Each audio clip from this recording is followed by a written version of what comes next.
The envelope was thick, cream-colored, and smelled of old money and impending inconvenience. Julian Thorne, whose palate could discern the vintage of a Bordeaux from a single sip and the provenance of saffron from its aroma, wrinkled his nose at the scent of cheap lawyer's cologne that seemed to have seeped into the paper. He sat in the minimalist silence of his downtown apartment, a space curated with the same ruthless precision he applied to his restaurant reviews. Floor-to-ceiling windows framed a glittering panorama of the city, a landscape he had mastered and, if he was honest, grown weary of. With a sigh that was more performance for an audience of one, he slid a silver letter opener under the flap. The letter inside was from a firm called Henderson & Sons, attorneys at law, located in a place called Cedar Bend. The name conjured images of flannel, pickup trucks, and casseroles containing cream of mushroom soup. He skimmed the formalities, his eyes snagging on the key phrases like a silk scarf on a rusty nail. Regret to inform you of the passing of your uncle Arthur Thorne. A faint, distant memory surfaced of a bear-like man with flour-dusted overalls and a laugh that could shake jars off a shelf. You have been named the sole beneficiary of his estate. Julian allowed himself a sliver of hope. A quaint country house, perhaps, a modest investment portfolio, which primarily consists of the property and business known as the Skyline Diner. A diner. He had inherited a diner. A photograph, grainy and faded, slipped from the envelope. It showed a long, low-slung building shaped like a railroad car, its once bright chrome trim now pitted and dull, its paint the color of a forgotten bruise. The sign, a relic of mid-century optimism, spelled out the Skyline Diner, in cursive neon, several letters dark. It was perched on the edge of a two-lane highway, a lonely sentinel against a backdrop of rolling, anonymous hills. It was, in a word, a dump, a charming, nostalgic dump in the eyes of some, perhaps, but to Julian Thorne, it was a monument to culinary mediocrity. A week later, the scent of the city, a blend of exhaust, espresso, and ambition, was replaced by the thick, sweet air of late summer in the countryside. Julian's sleek, black car purred along the winding highway, a panther in a field of grazing cattle. He pulled into the cracked asphalt lot of the Skyline Diner, the crunch of gravel under his tires sounding like the breaking of bones. It was worse than the photograph. Up close, the neglect was a physical ache. Weeds sprouted through the pavement. One of the large plate glass windows was veined with a spiderweb crack. The place exuded an aura of profound sadness. Next door, separated by a narrow, weed-choked alley, was a different kind of establishment, Hank's Garage. It was a cacophony of sound and sight, the rhythmic hiss of an air wrench, the metallic clang of tools, the low rumble of a classic truck's engine. The bay doors were open, revealing a shadowy interior lit by the stark, blue-white light of a welding torch. A man emerged from the gloom, wiping his hands on a rag that had long ago surrendered any pretense of cleanliness. He was tall and broad-shouldered, built from the same sturdy stock as the machinery he tended. He wore a faded red flannel shirt, sleeves rolled up to reveal forearms corded with muscle and mapped with a fine tracery of old scars and grease. His hair was a thick, dark brown, unruly under a cap bearing the logo of an engine oil brand. His face was all hard lines and stubborn angles, with a jaw that looked like it could chew through steel. He stopped, crossed his arms, and fixed Julian with a gaze that was neither welcoming nor curious, but simply assessing, and finding lacking. Julian, feeling absurdly conscious of his tailored trousers and Italian leather loafers, approached. "Excuse me," he said, his voice sounding too crisp, too polished for this place. "I'm looking for the owner of this establishment." The man's eyes, a cool, flinty gray, swept over Julian from head to toe. "Are you now?" he said, his voice a low rumble, like the idling engine beside him. "Well, you're looking at him. I own the garage. That eyesore," he nodded toward the diner, "belonged to Art. You the city slicker relative he was always going on about." The dismissive tone was a spark on the tinder of Julian's already frayed patience. "I am Julian Thorne, and this eyesore is now my property." A slow, humorless smile touched the man's lips. "Hank," he said by way of introduction. "Well, Mr. Thorne, welcome to Cedar Bend. I'd wish you luck, but you're gonna need a lot more than that." He turned his back, the conversation clearly over, and disappeared back into the roaring belly of his garage. Julian stood alone in the parking lot, the late summer sun warm on his back, a cold knot of dread tightening in his stomach. This was not just an inheritance. It was a sentence. The inside of the diner was a time capsule sealed in the scent of stale grease and dust. Red vinyl booths were split open, spilling their foam innards like overripe fruit. The countertop, a once gleaming formica, was dull and scarred. The kitchen was a horror show of antiquated equipment. A griddle caked with decades of carbonized fat, a milkshake machine that looked like it belonged in a museum, and a walk-in freezer that hummed a mournful, labored tune. Julian's first instinct was to call a realtor, list it for land value, and never look back. But something held him, a memory, sharp and clear. Sitting at that very counter as a boy of 8, watching his Uncle Arthur flip a pancake with a theatrical flourish, catching it behind his back before slapping it onto a plate with a wink. "The secret, Jules," Arthur had boomed, "isn't in the recipe. It's in the joy." The pancake had been light, golden, and perfect. "Joy," Julian muttered to the empty, silent room. "There's no joy here, only a health code violation waiting to happen." His musings were interrupted by a tentative knock on the screen door. An elderly woman with a kind, wrinkled face and hair the color of spun sugar stood there, holding a pie. "You must be Arthur's nephew," she said, her voice as warm as baked bread. "I'm Eleanor from the library down the road. We heard you'd be coming. Thought you could use a welcome." She placed the pie, a perfect, lattice-topped cherry pie, on the counter. It was a simple, profound act of kindness that left Julian speechless. Over the next few days, others came. The postman, the local sheriff, the owner of the feed store. They all shared stories about Arthur, about how he gave free coffee to truckers down on their luck, how he remembered every kid's favorite flavor of ice cream, how the Skyline Diner had been the heart of the community, a place where news was shared and friendships were forged. Julian, the critic who had built his career on a foundation of detached, scathing judgment, found himself disarmed. These people didn't see an eyesore. They saw a ghost of their own happiest memories. He felt the weight of their expectation, a burden far heavier than the physical decay around him.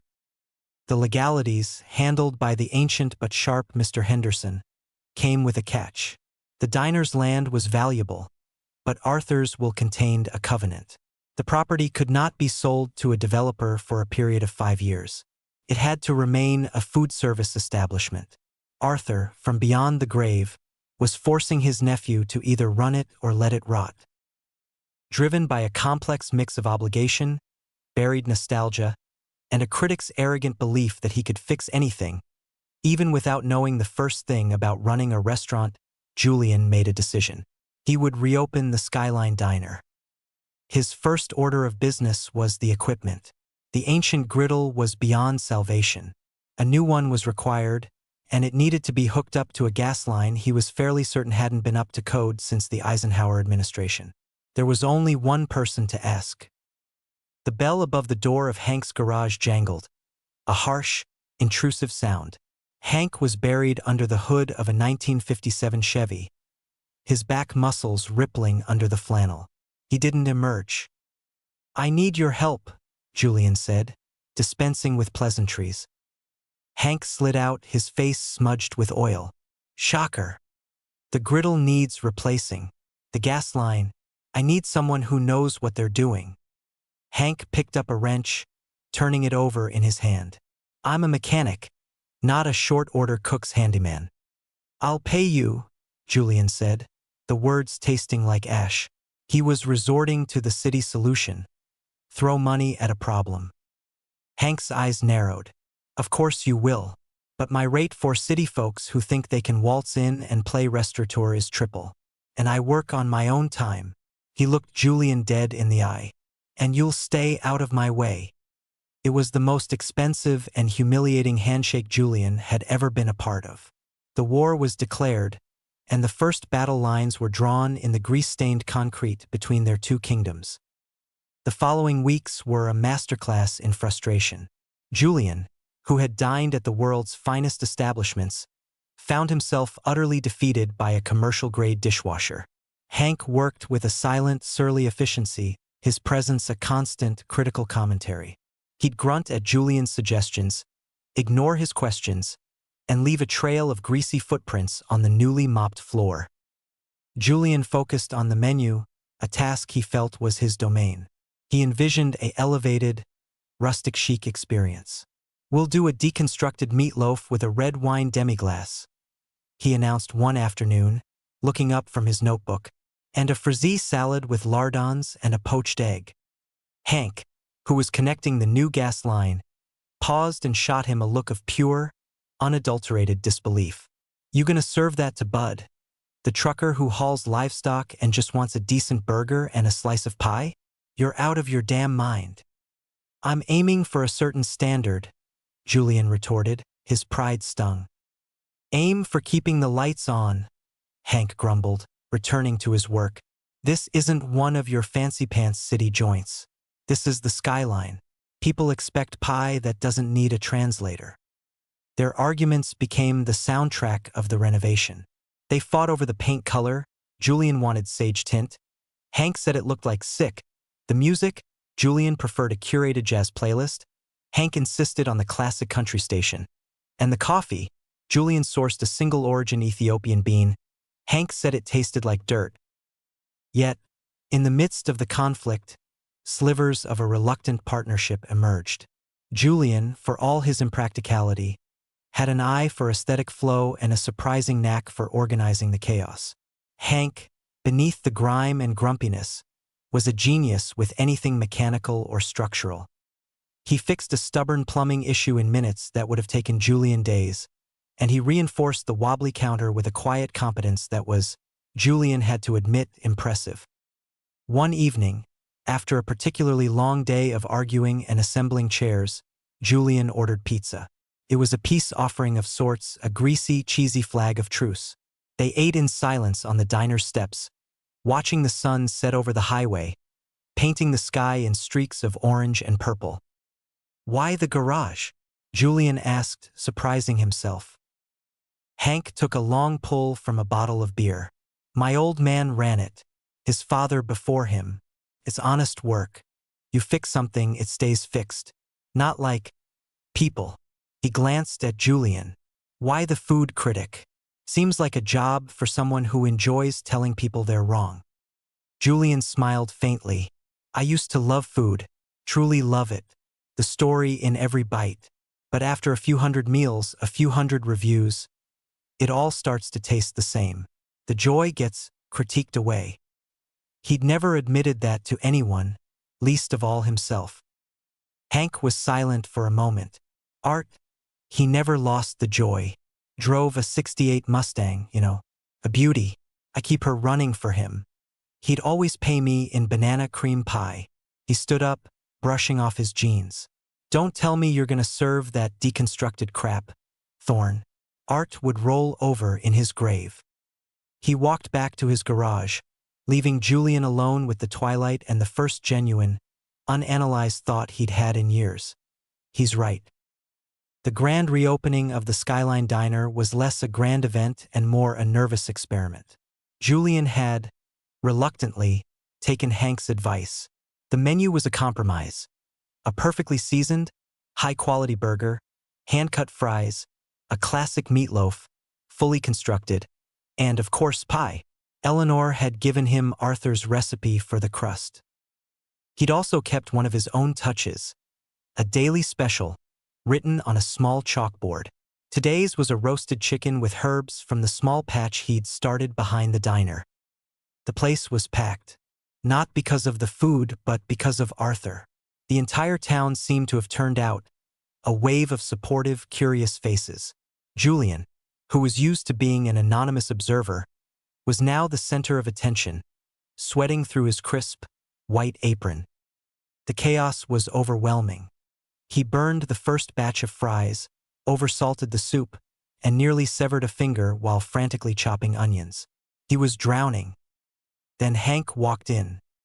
He'd just closed up the garage, still in his grimy flannel. He didn't say a word. He just walked behind the counter, washed his hands, and started manning the griddle with a calm, practiced ease. He knew the rhythm of the diner in a way Julian never could. "Fries need to go in before the burger, city boy," he muttered, but there was no malice in it. "I'll handle the hot stuff. You handle the people." It was a pivotal moment. Julian, the sophisticate, became the frontman, charming the customers, taking orders, his critic's vocabulary now used to describe the comforting simplicity of the food. Hank, the grumpy mechanic, became the steadfast, reliable heart of the kitchen. They moved around each other in a clumsy, then increasingly graceful, dance.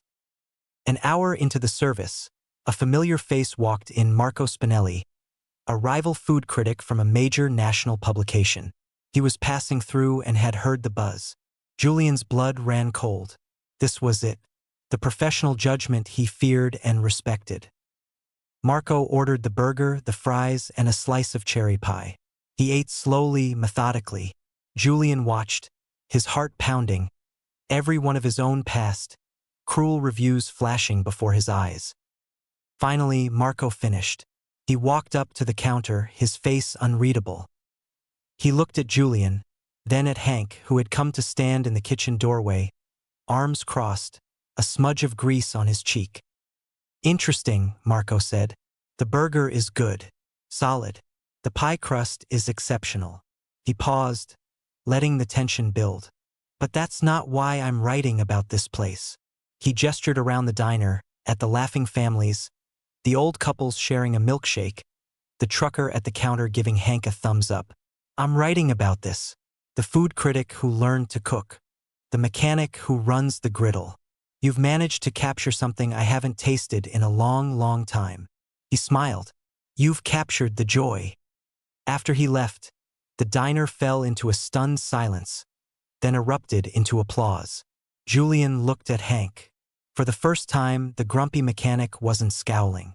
There was the faintest hint of a smile in his eyes. They had done it, together. Success, as it turned out, was a double-edged spatula. The review by Marco was glowing, a poetic ode to the resurrected soul of a roadside landmark. Suddenly, the Skyline Diner wasn't just a local secret. It was a destination. Cars with out-of-state license plates filled the lot. The phone rang off the hook for reservations. Julian was in his element, expanding the menu, sourcing local produce, his critic's mind now focused on perfecting the simple rather than dissecting the complex. He and Hank had fallen into a comfortable, if still occasionally combative, rhythm. They were partners. Which is why the offer from a developer, a slick man in an even slicker suit, felt like a betrayal.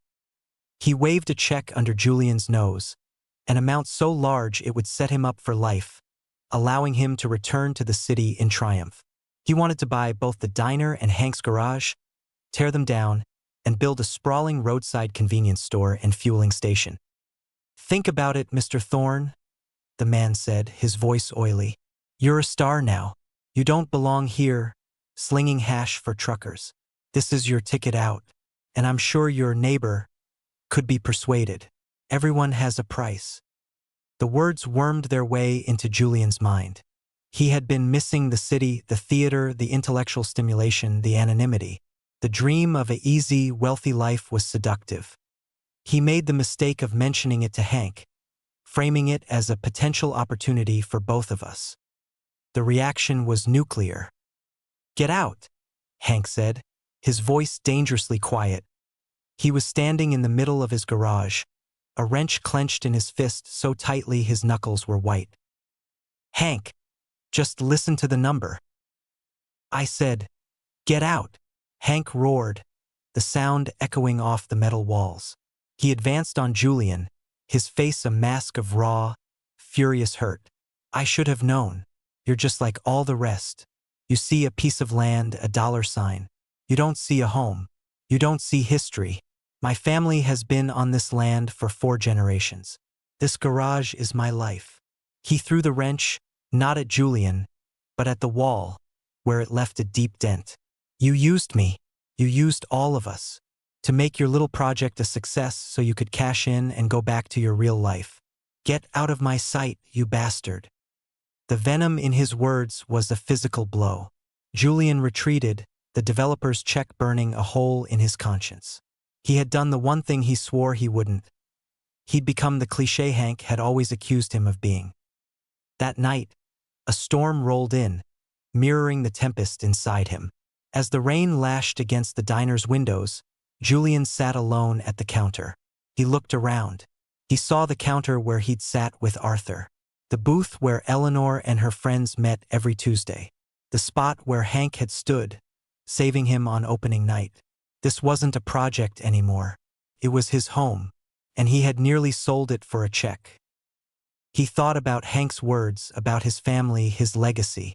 He thought about Arthur's joy. He had been so focused on the future he wanted to return to, he'd been ready to destroy the future he had accidentally, beautifully built. He found the developer's contract and, without a second thought, fed it sheet by sheet into the ancient, groaning paper shredder. The sound was final. He had made his choice. The next morning, the storm had passed, leaving the world washed clean. The damage, however, was evident. A large branch from the old oak tree between the diner and the garage had been torn off by the wind, crashing down onto the roof of Hank's garage, splintering the eaves and tearing a gash in the roofing. Julian saw Hank surveying the damage, his shoulders slumped in a way they never were, not even under the weight of an engine block. It was a posture of defeat. Julian walked over, his heart hammering against his ribs. Hank didn't look at him. "I'm not selling, Hank," Julian said, his voice clear and steady. "I tore up the contract." Hank remained silent, his back turned. "I was wrong," Julian continued, the admission freeing him. "I got scared. I fell back into an old, shallow way of thinking. This place, you were right. It's not about the money. It's about the pie and the joy." He took a deep breath. "And it's about partnership." He gestured to the damaged roof. "Let me help you fix this." Hank finally turned. The anger was gone from his eyes, replaced by a weary caution. "You don't know the first thing about roofing. I know how to hold a ladder. I know how to follow instructions. And I'm a fast learner." Julian managed a small smile. "And my rate for grumpy mechanics who save my diner is very reasonable." A long, tense moment passed. The only sound was the drip-drip of water from the damaged gutter. Then, Hank gave a slow, almost imperceptible nod. "Fine. But you do exactly what I say. And you stay off the steep parts." Took them the whole weekend. Julian fetched tools, held planks of wood, and learned the difference between a hammer and a crowbar. He brought out sandwiches and coffee. They didn't talk much, but the silence was no longer hostile. It was the quiet, focused silence of shared labor, of rebuilding.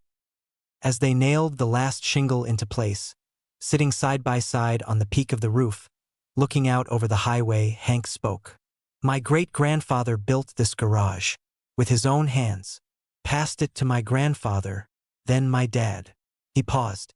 "Never had a son to pass it to, never found the right person."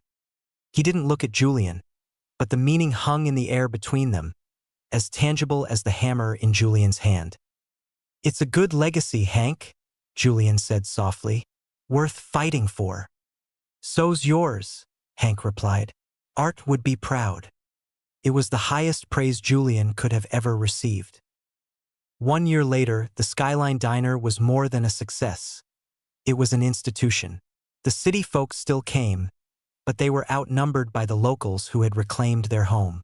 Julian had started a program, with Hank's grudging but full support, to help local kids learn the basics of cooking and auto repair.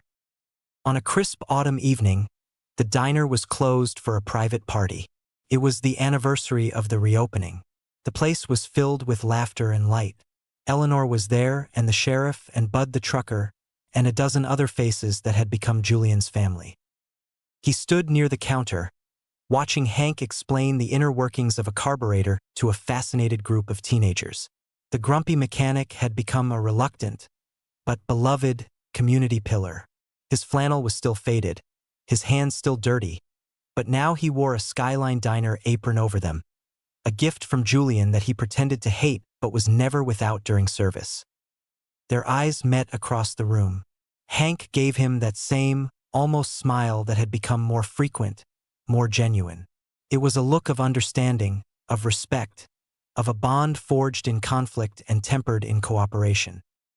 Julian Thorne, the man who had once found joy only in deconstructing it, now found it in the simple, perfect slice of cherry pie on the plate in front of him, in the warm glow of the refurbished neon sign outside, and in the quiet, steadfast presence of the master mechanic next door.